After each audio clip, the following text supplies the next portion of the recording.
안녕하십니까. 네 번째 시간 아동복지와 권리의 이제 파트 2부로 넘어가는데요. 이 2부는 아동복지의 발달에 대한 부분과 또 그 발달사, 그 다음에 아동복지를 실천하기 위한 원칙과 방법들이 있는데 그 부분을 5장에서 안내할 거고 6장에서 아동복지 정책에 대한 부분으로 제2부가 발달과 기본 전제라는 파트로 시작을 합니다. 그래서 아동복지 정책의 접근 방법에 따라서 일반적으로 특별한 보호가 필요한 아동이 있고 또 모든 아동이 다양한 분야에서 가족 및 사회의 일원으로서 육체적으로나 정신적으로 건전하게 성장하는 데 필요한 조직적인 활동들을 아동복지 정책을 국가가 펼쳐야 하는데요. 아동복지 정책은 아동이 건전하게 성장하는 데 필요한 여러 활동이 원활해질 수 있는 사회 환경을 조성하는 데 지원하고 아동이 자신의 삶의 행복을 찾을 수 있도록 해야 하는 것이기도 합니다. 그래서 우리나라 아동복지의 방향은 아동이 가정과 지역 사회에서 행복하게 살며 존중받고 안전하게 성장하는 사회를 구현하는 데 있기 때문에 이러한 추진 방향은 UN 아동권리협약에서 제시한 이념과도 같다고 할 수 있습니다. 우리나라의 아동복지 정책이 특별한 보호가 필요한 아동을 위한 사후적인 복지 정책을 중심으로 추진되어 왔다면 이제 최근 들어서 보편주의적인 복지 정책으로 확대가 되고 있어요. 그래서 일반 아동들의 건전한 육성과 복지의 적극적인 추진을 기본 정신으로 하는 정책들이 시행되고 있어서 앞으로 살펴볼 4장, 5장, 6장 2부에서는 아동복지의 발달사를 간략하게 살펴보고 다음으로 아동복지를 실천하기 위한 원칙과 방법, 아동복지 정책에 대해서 살펴보는 시간을 가져보려고 합니다. 자, 4장 아동복지 발달사 페이지는 91페이지고요. 아동복지 정책을 수립하는 데 있어서 아동복지와 관련된 정책들이 시대나 사회에 따라서 어떻게 변화해 왔는지를 파악하는 것은 아주 필수적이라고 할 수 있습니다. 조선시대에 유교의 영향으로 실제 정책적인 면에서 경로 효친 사상과 같은 노인 존중 사상은 발달한 반면에 아동의 권리에 대한 존중과 보호는 상대적으로 경시되었다고 볼 수 있습니다. 그래서 근대에 들어와서 외국 선교사들에 의해 시작된 아동복지 제도를 근간으로 해방 이후에 우리나라의 아동복지는 요보호 아동 대상의 시설 보호를 중심으로 한 사회 구호적 복지, 선별주의적 복지에 출발합니다. 그런데 점차 그 대상이 일반 아동으로 확대되고 물질적 구호뿐 아니라 아동의 권리를 중시하는 보편주의적 복지, 권리지향적 복지로 발전하게 됩니다. 그래서 우리나라 아동복지는 영국을 중심으로 한 서구의 복지제도의 영향을 많이 받았다고 할 수 있습니다. 서구 여러 나라와 우리나라의 아동복지에 많은 영향을 미쳤고 또 해방 이후 우리나라의 아동복지법이 일제강점기나 미군정 시대에 답습하였다는 점에서 미국과 일본의 영향도 상당 부분 많이 받았다고 할 수 있습니다.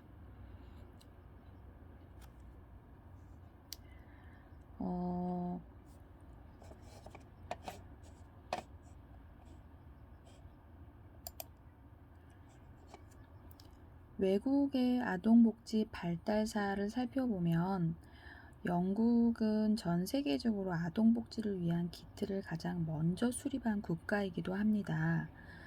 영국의 아동복지는 산업혁명이 중요한 분기점이 되었다고 볼 수 있는데요. 서구와 미국을 위시한 세계 여러 나라의 복지에 큰 영향을 미쳤고, 이것은 또한 동양권 가운데서 일본의 아동복지제도는 일제강점기를 거치면서 결국은 우리나라의 아동복지제도에 영향을 미쳤다고 볼 수 있습니다. 영국의 아동복지 발달사를 살펴보면 엘리자베스 빈민법, 개정 빈민법, 공장법은 제정 및 커티스 위원회 보고서 등을 중요한 분기점으로 해서 빈민 아동을 위한 사회 구호적 복지, 요보 대상 아동을 위한 선별적 복지가 주를 이루다가 보편주의적 권리지향적 복지로 발전을 하게 됩니다. 영국에서는 산업혁명으로 인해 사회적 약자에 대한 보호 등 여러 가지 사회 문제가 제기되었고, 그 결과 아동복지제도가 다른 나라들에 비해 이른 시기에 발달을 하게 된 계기가 되기도 합니다. 여기서 엘리자베스 빈민법과 개정 빈민법에 대한 부분으로 살짝 짚어보면, 빈민에 대한 태도는 시대별로 국가별로 상이하고 다른데요. 어떠한 경우든 상당히 엄격한 반면 어떤 경우는 상당히 관대한 태도를 보이기도 합니다. 17세기 초반에 영국에서 빈민들을 노동을 통해 구제하는 것이 합당하다고 생각하였는데, 이를 반영한 대표적인 법안이 1600년도의 엘리자베스 빈민법이기도 합니다.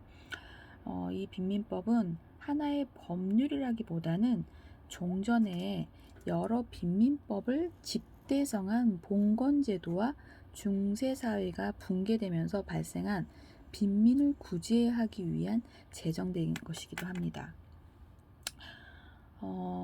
엘리자베스 빈민법에서는 노동 능력이 있는 빈민에게는 작업을 시키는 반면 노동 능력이 없는 빈민에게는 주거하는 집을 제공하는 것을 규정하고, 또 건물의 건설이나 구입에 관한 구체적인 표현은 없었으며 작업장 제도도 용이하게 발달되지는 않았습니다. 그래서 18세기 말까지 구빈원이라는 명칭과 작업장이라는 명칭이 구분 없이 사용되기도 했다고 합니다. 구제 방법에는 공공 작업장 내에서 노동을 통해 구제하는 원내 구제와 작업장 외에서 금전이나 의복, 식품을 지급하는 원외 구제의 방식을 도입했다고 합니다. 토마스 길버트가 1782년 구빈법을 마련을 통과시켰는데요. 이 법에는 작업장을 노인과 고아, 병약자를 위한 시설로 지정함과 동시에 근로 가능한 빈민에게 원내 구제의 방식만을 제한하였던 종래의 방법에서 벗어나 저임금 근로 가능 빈민을 위한 원외 구제 방식을 도입하였다고 합니다. 이 법안은 생활비가 최저 생계비에 미치지 못하는 사람들을 대상으로 그 차액을 지급하거나 실업 중인 사람들에게 전액을 구빈세에서 수당으로 지급함으로써 생계를 보장해주는 1795년 스핀햄랜드 제도의 토대가 되기도 합니다. 스핀햄랜드 제도는 자본주의 생산체계와는 좀 다른 점에서 강력하게 비판을 받기도 하는데요. 그래서 개정 빈민법이 1814년에 제정이 됩니다. 그래서 개정 빈민법에는 스핀햄랜드법의 임금 보조와 원외 구제 원칙을 전적으로 폐지하고 다시 원내 구제 원칙으로 변경하게 됩니다. 9세 이하 아동의 노동을 금지하고 13세 이하 노동 소년 시간을 48시간 이내로 제한하였으며 장애 아동을 위한 특수학교 설립을 허가하였다고 합니다.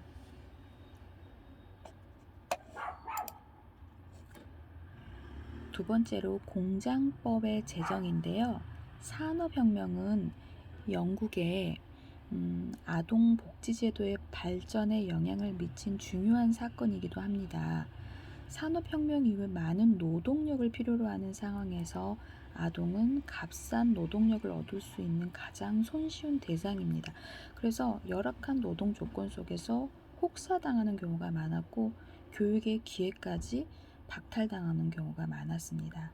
그래서 사회적인 문제로 제기되어 아동의 노동을 제한하는 사회적 운동이 전개되고 면직 공장과 모직 공장에서 일하는 아동의 노동 시간을 제한하기 위해서 1802년 공장법이 제정이 되게 됩니다.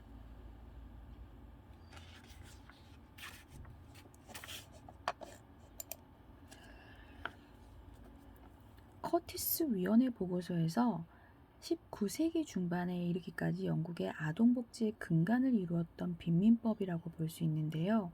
영국에서 유기와 유아 매매 문제를 규제하기 위해서 1872년에 유아 생명보호법이 제정이 됩니다. 1874년에 출생신고를 의무화하였다고 합니다. 1884년에는 아동학대 방지협회가 설립이 되고 1889년에 아동학대 방지법이 제정이 되게 됩니다. 법률의 제정은 무엇보다도 영국에서 아동의 인권과 권리 향상을 위한 움직임이 있었음을 보여주기도 합니다.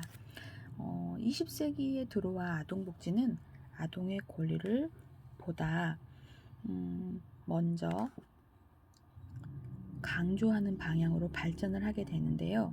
2차 세계대전 이후 영국의 아동 정책에 영향을 미친 중요한 사건 가운데 하나가 커티스 위원회 보고서입니다.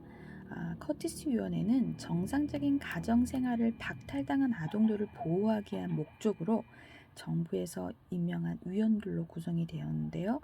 이 위원회의 보고서에는 집단 양육시설에서 성장한 아동들이 여러 가지 발달상의 문제를 보일 가능성이 높고 성인이 되어서도 대인관계 문제나 알코올 의존증, 범죄에 노출될 위험이 높다는 사실을 지적하면서 가정 위탁 보호가 시설 보호보다 우월하다고 주장을 하게 됩니다. 빈민법에 근거하여 이루어졌던 아동에 대한 시설 보호가 아동 발달에 역기능적 영향을 미칠 수 있음을 지적했다고 볼 수 있습니다.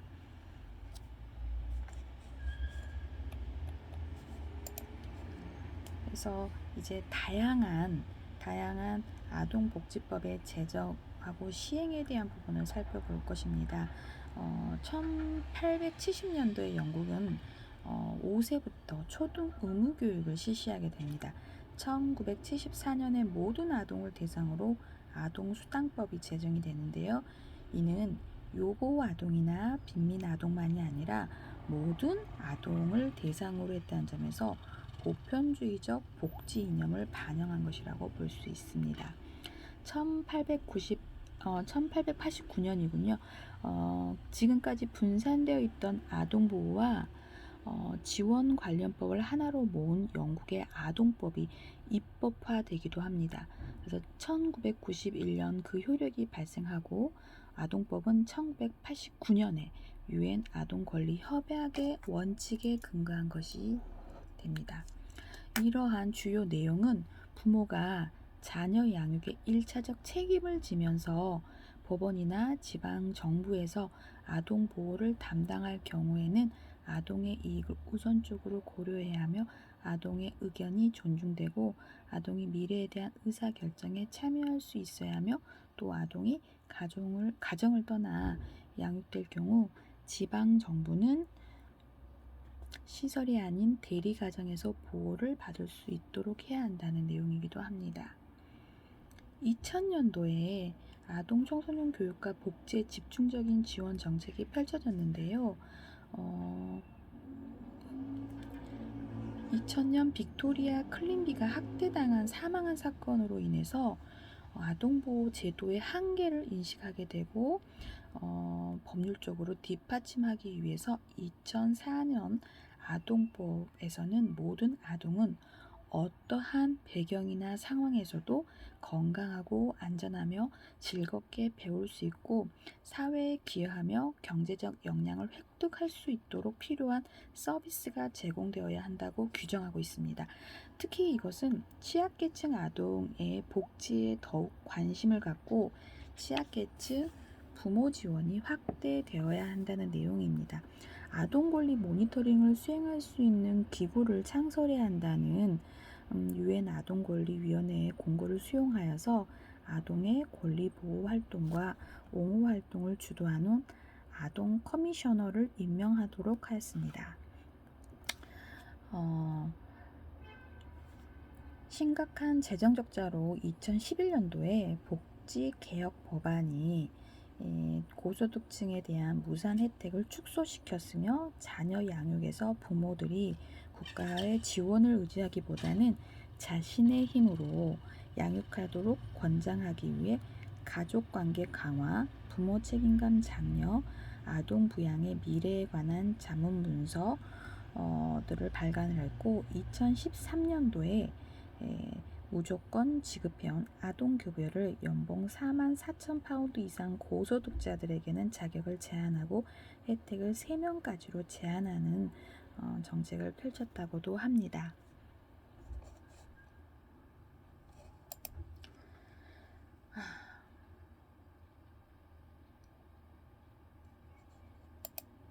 이번에는 미국의 아동복지 발달사인데요. 미국의 아동복지 제도는 영국의 영향을 많이 받게 됩니다. 노동을 중시하던 청교도적인 가치관이 그 근간을 이루고 그러므로 빈곤은 개인의 책임이며 근로 능력이 있는 아동의 경우는 노동을 통해 구제해야 한다는 인식이 이 시대에 되게 지배적이었습니다. 그래서 위탁가정 운동에 대한 부분으로 살펴보면 1727년 수도원에서 부모를 잃은 아동을 위한 보호시설이 최초로 설립이 되었습니다. 19세기 후반에 이르러서 빈곤으로부터 아동을 보호하는 데 있어 시설보다는 가정이 적절하다는 취지하에 위탁가정 운동이 전개가 되게 됩니다. 그래서 1853년에 목사가 설립한 뉴욕 아동구호협회는 최초로 위탁 가정 서비스를 실시하게 됩니다. 그래서 브레이스 목사는 뉴욕에서 집 없이 거리를 방황하는 아동을 사회적으로 위험한 계층으로 간주하고 이들을 위해 여러 가지 프로그램을 운영하였고 위탁 가정 운동이 그 대표적인 것이기도 합니다. 기독교 농가에서 위탁 양육하게 함으로써 도시의 범죄 문제와 서부 지역의 노동력 문제를 동시에 해결하고 이를 통해 아동 자신의 자립 능력을 키워주고자 했다고 합니다.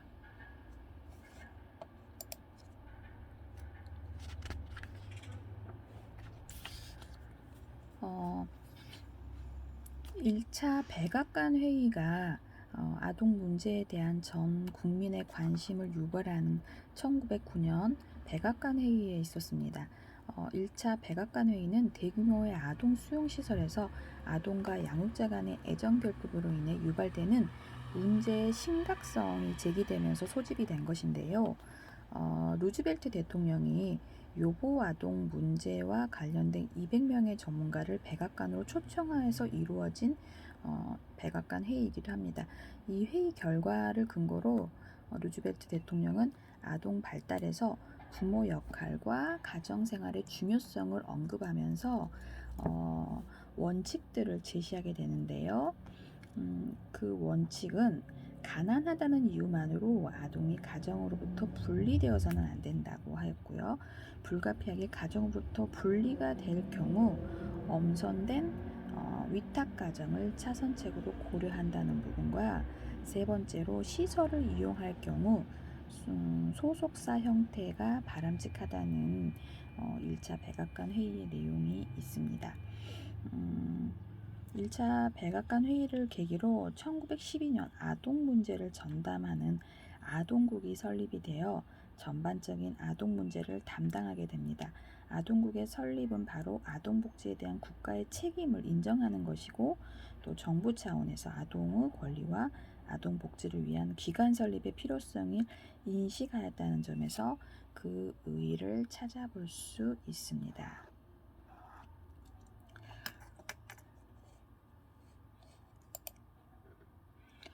사회보장법의 제정인데요. 미국은 아동복지를 포함한 모든 사회복지법이 주를 중심으로 발전해 왔습니다. 연방법에서 아동복지 관련 기본법이 별도로 명시되어 있지는 않지만 사회보장법엔 포함이 되어 있습니다. 그래서 1935년에 사회보장법의 제정은 아동복지사업에서 국가 개입의 기틀을 형성한 계기가 되기도 합니다. 사회보장법은 요보 아동들의 연방정부가 제공하는 공공부조의 혜택을 받을 수 있도록 요보 아동부조 프로그램을 처음으로 규정하게 됩니다. 가정이 있는 요보 아동이 자신의 가정이나 친척집에 머물 수 있도록 도움을 주는 주정부의 보조금 제도뿐만 아니라 가정이 없는 요보 아동에게 지급되는 연방정부의 보조금 제도를 명시하는 것입니다. 이 법안은 근로 불가능한 빈민과 근로 가능한 빈민에 따라서 구제 방법이 달라져야 한다는 영국 빈민법의 주요 이념을 적용하게 됩니다. 근로 능력이 있는 빈곤한 아동과 청소년은 지원받을 자격이 없으며 스스로 노동을 통해 생계를 책임지도록 하고, 노인이나 장애인과 같이 근로 능력이 없는 사람만을 지원하도록 하는 차별적인 미국 정책의 중요한 근간을 형성하게 되는 것이 세 번째로 설명드린 사회보장법의 제정입니다.